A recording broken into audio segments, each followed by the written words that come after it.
In this video, I'm going to talk about men, masculinity, and becoming more. So my name's Sam, and I'm the founder of Be More, as well as the High Performing Dad. Now, these two things kind of go hand in hand. One of my biggest missions and visions in life is to create a generation of male role models so that they inspire the next. And it's important to me because I had a pretty good childhood, I'll be honest. I really enjoyed it. Had a lot of fun, a lot of good times, and I speak to a lot of people now that haven't, and I've had varying childhoods, of course. And one of the big studies around men and masculinity is around how we lack male role models. And it shows that we are needing these role models, okay? And we need men to step up and become that role model. Because if not, we're going to get people stepping in instead. Now we have social media, there's always going to be a male role model. So ultimately, we cannot tell our kids what to do. We have to show them. And so we do that through our actions. We do that through being physically healthy, physically fit and healthy. We do that through being mentally available and present. And we also do that by being emotionally available and present. And I've been reading a lot and studying a lot on masculinity, especially the books around the masculine archetypes, king, warrior, magician, and lover. And I've done the sort of deeper dive on those things. And the reason why is because I was just so intrigued by reading the first one, which is the king, warrior, magician, and lover book, and how much it described, I think, just being a man and my life so well. And so that's why I went and did a further study on it. And the book's by Rob Moore and Douglas Gillette, written back in the 90s, and ultimately it was the same then. And I know that it was only sort of 30 years ago, 25 years ago, but it's the same now. And ultimately, like I said, I had a great childhood. My mum and dad were there, but my dad got a job that required that they both decided that he would work away for to keep us in our schools. And so that was cool, and ultimately didn't know any different. But I think, when we pass down generations of men who are emotionally unavailable, it leads to men not really having any male role models. And in these books, it talks about how we're attached to our mum, right, to start with. And that's, of course, very, very necessary. But there's a point in a boy's childhood that he needs to detach from the mother and go towards a male role model. And ultimately, he has a choice there. He can stay with the mother, which causes different issues, or he can try and go with father. But if there's no father figure there, if there's no role model to take him under his wing emotionally, mentally, and physically, then he has a choice to either try and find and forge a path alone, or go back. And this is why we often stay in boy psychology. We stay in the kind of unmature, the immature archetypes of the king, warrior, magician, and lover. And so when you look at people like Andrew Tate as an example, I even had a conversation around, apparently, to this one guy, he's a good role model. And, it just blows my mind that people think that. But this is because we've not had healthy masculine role models, right?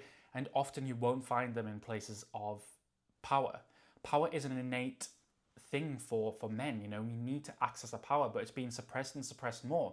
And this is not in a sense of, we need to become a patriarch, or we need to become powerful and rule over this kind of, do it in a tyrant sort of way, or a sadistic sort of way. Like, ultimately, they're the unhealthy and immature and shadow versions of the archetypes. And I think that's often, when I thought of masculinity, that's often what I personally had in mind, right? And so we need to access it in a healthy manner. Power is an innate part of men, but we're suppressing it a lot.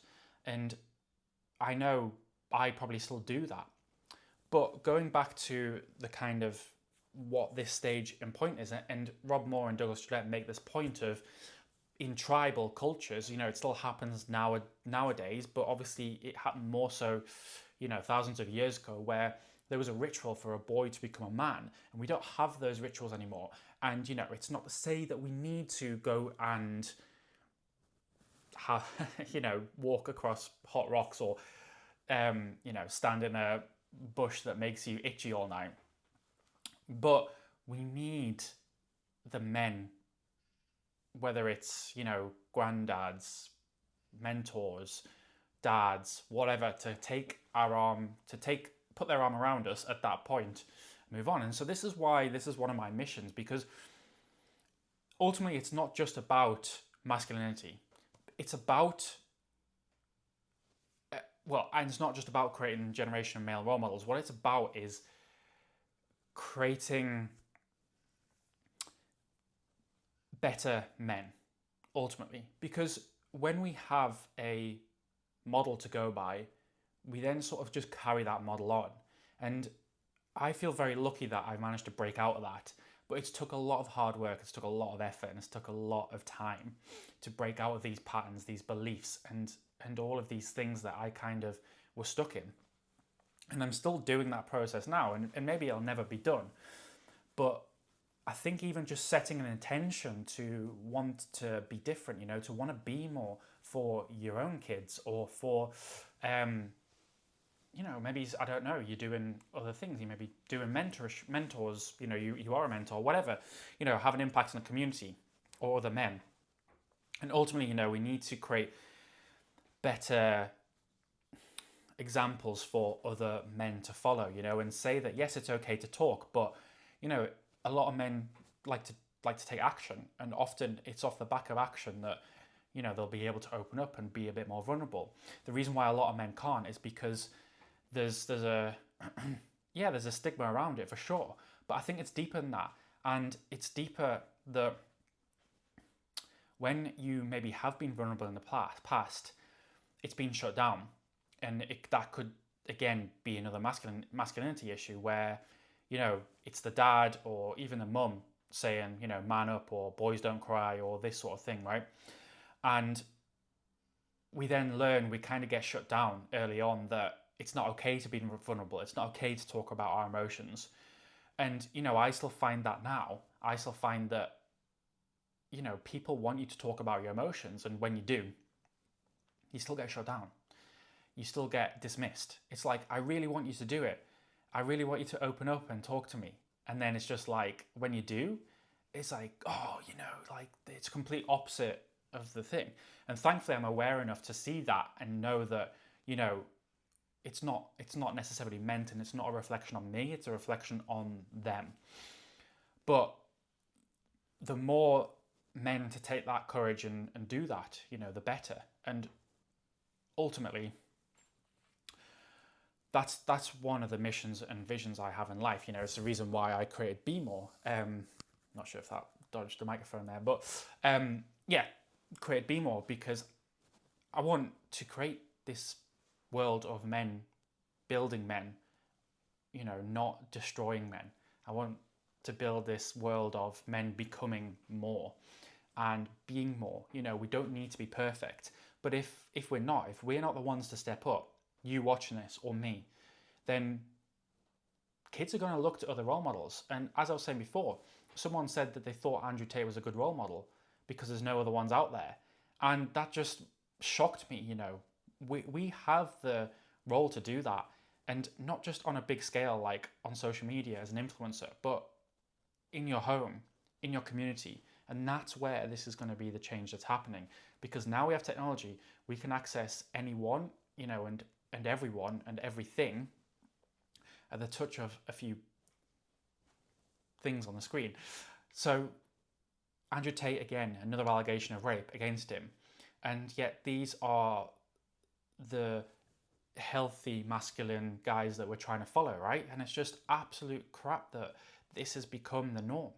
And while getting rich, having cars, that's up to someone else, but ultimately most people are not going to end up like that. And it's one of those things that we need to just teach the healthy masculine values and, not suppress them, because ultimately we're going to a world where we are suppressing being a man, and Andrew Tate is not the healthy version of that.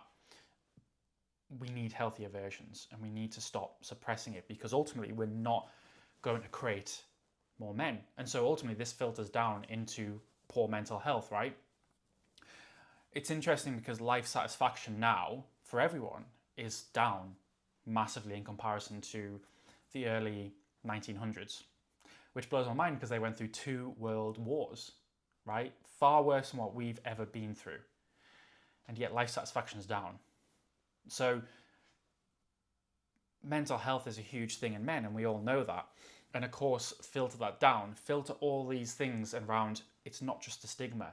It's also men have learned that it's not okay to be vulnerable, not just through being told to man up and stuff, but because they've been shut down when they have. They've had these points in their life where they've tried to have a conversation, and they're probably just even minute ones as a boy or as a child, and they've been shut down. They've been told that it's not okay. Whether it's they've had an emotion and like anger, and they're like, that's not okay. You shouldn't be doing that. Or they're told that boys are naturally curious about their penis, right? So when they put their hands on the pants, they're being told that it's dirty. And again, it's like all these things and saying that to be a man, it's not okay. And so then, we shut down, we put defenses up. We actually start to create masks for ourselves. And each mask, we can interchange and put them on in different scenarios. If you're old enough, you remember the film The Mask, absolutely class film. But you remember, like, he's one person outside of this, but as soon as he puts this mask on, and it's a great way to see that he's a different person. And we can have different masks for different scenarios. Like, we can have a mask for our wives or at home. We can have a mask for when we're at work. We can have a mask for when we're in the outside world. And these masks are not inherently a bad thing to have. Of course we need to, act a certain way in different situations, but they shouldn't be at the detriment of inauthenticity, of suppressing ourselves down and suppressing our own being, right? And we learn to put these masks on as defenses, defense mechanisms, and they come in many forms. It could be like, taking the mick out yourself or others. It could be aggression, or it could be a lack of aggression. It could be taking so much crap from everyone else, and really have this bubbling anger inside of us, but we're never doing anything about it. It could be a case of that you are a tyrant, you feel like you're better than everyone else, or it could be the opposite, you feel like you're less than everyone else. And all of these things, ultimately chip away at us and create this lack of self-worth. And of course, I was just talking about mental health, and one of the big things around poor mental health is male suicide, right? And how it's the biggest killer of men under, well, depends on where you look, but usually 45, 50 years old. And it's so complicated, and I'm not saying it comes down to one thing, but there's so many factors that are included in that. And one of them is the inability, I think, personally, to deal with challenging issues in life and stepping into our healthy masculinity, not having that role model ever. And so one of the ways showing is to have healthier role models, right? And that's why this is one of my big missions, because I have never been touched by suicide. I've been depressed. I've been in a position where I've wanted to just curl up in a ball and do nothing.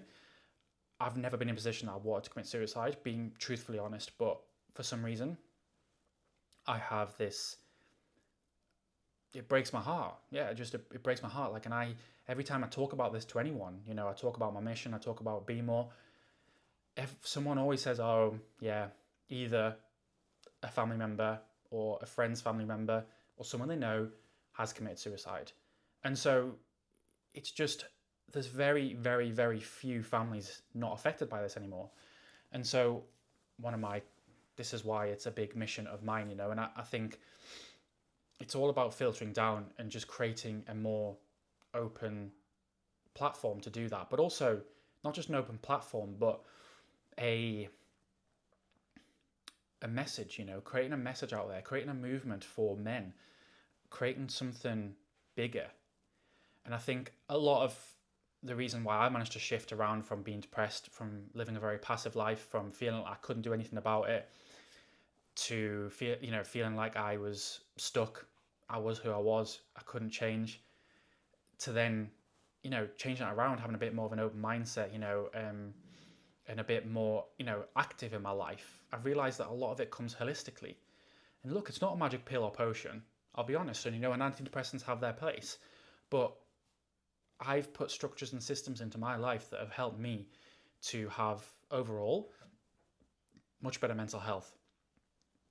And one of my missions in life is to teach other men basically what I've learned, and what I do. So yeah, I hope I could go on forever about this, but I don't really want to right now. Maybe there'll be a part 2. Depends on how this is received. But this is just my open thoughts about it and an open conversation around it, and this was not planned. This was just turn the camera on and start filming. So yeah, I would appreciate any thoughts on this or any comments, especially if they're nice. But it's a big conversation, a big topic, and I think it was just some honest thoughts that I've been going around in my head for a good few years now, and just trying to drop them into here in a short and succinct way. But let me know any thoughts on it, any thoughts on any of it, and I've definitely got something coming soon, which is going to be really interesting. So if you're wanting to know a little bit more about this, how this is going to become a movement and a message, and how you can sort of become more and support the male movement of masculinity, becoming more, being more yourself, then hit the link below and just pop your email in, and I'll let you know when we're launching something very, very interesting and exciting. And yeah, looking forward to hearing from you.